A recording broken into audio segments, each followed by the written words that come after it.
Shalom, selamat pagi Bapak Ibu serta saudara terkasih dimanapun berada, puji Tuhan. Kembali di pagi hari ini, firman Tuhan akan meneguhkan iman kita, bagaimana kita sebagai orang percaya harus bersikap di tengah-tengah situasi kondisi dunia, dan juga tentunya dalam konteks iman kita menghadapi berbagai macam pergumulan iman. Firman Tuhan di dalam Matius pasal yang kelima, ayat yang ketiga sampai ayat yang ke-12 akan menjadi dasar perenungan kita. Firman Tuhan, "Berbahagialah orang yang miskin di hadapan Allah, karena merekalah yang empunya kerajaan surga. Berbahagialah orang yang berduka cita, karena mereka akan dihibur. Berbahagialah orang yang lemah lembut, karena mereka akan memiliki bumi. Berbahagialah orang yang lapar dan haus akan kebenaran, karena mereka akan dipuaskan. Berbahagialah orang yang murah hatinya, karena mereka akan beroleh kemurahan. Berbahagialah orang yang suci hatinya, karena mereka akan melihat Allah. Berbahagialah orang yang membawa damai, karena mereka akan disebut anak-anak Allah. Berbahagialah orang yang dianiaya oleh sebab kebenaran, karena merekalah yang empunya kerajaan surga. Berbahagialah kamu, jika karena aku kamu dicela dan dianiaya, dan kepadamu difitnahkan segala yang jahat.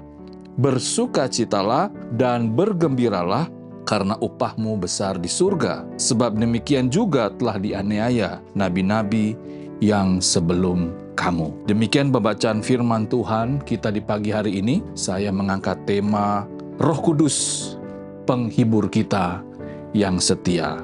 Bapak Ibu sudah terkasih, kalau kita kembali melihat situasi kondisi dunia, termasuk juga di dalamnya situasi kondisi Indonesia saat ini, tentunya banyak hal yang membuat kita tidak berbahagia. Kebanyakan orang memang kalau berbicara tentang kebahagiaan, orang tentunya akan mengingatkan kebahagiaan dengan hal-hal yang menyenangkan.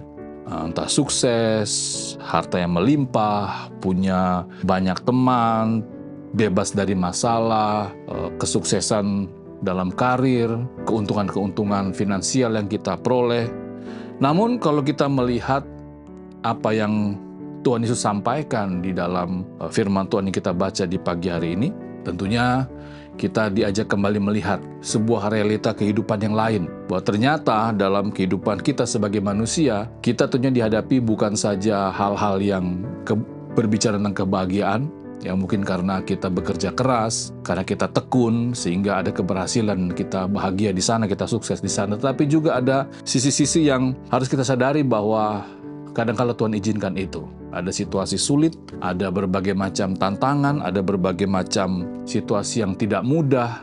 Apalagi kalau kita hubungkan dalam konteks iman kita sebagai pengikut Kristus. Kita tentunya harus ingat bahwa Tuhan Yesus sudah mengingatkan kepada kita bahwa berbicara tentang kebahagiaan yang dimaksud oleh Tuhan Yesus bukan berdasarkan perasaan atau situasi, tetapi memang berdasarkan posisi hati kita, di mana hati kita berada, dan tentunya hubungan kita dengan Tuhan itu seperti apa.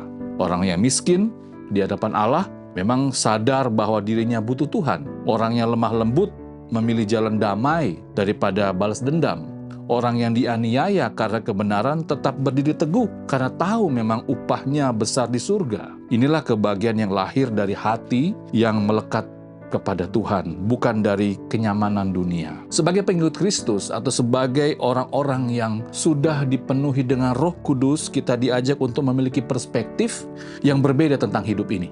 Bahagia dalam Kristus bukan berarti hidup mudah, tetapi hati yang menemukan damai dalam segala keadaan. Karena apa?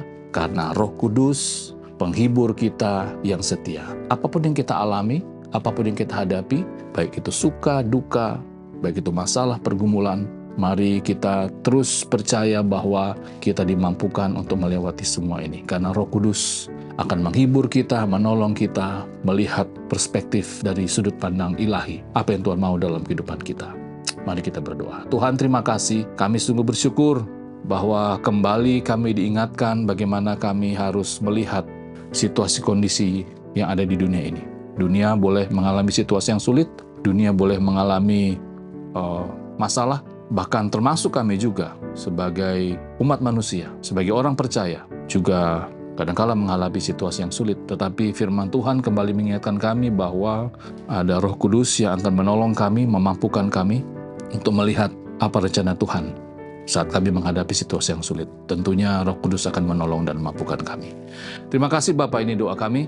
Kiranya kami di hari ini dapat tetap kuat, tetap menang, menghadapi berbagai macam tantangan kehidupan kami, dan tetap berbahagia di dalam Tuhan. Ini doa kami Bapa, berkati apa yang kami kerjakan di hari ini, dan juga memberkati orang-orang yang kami kasihi. Amin.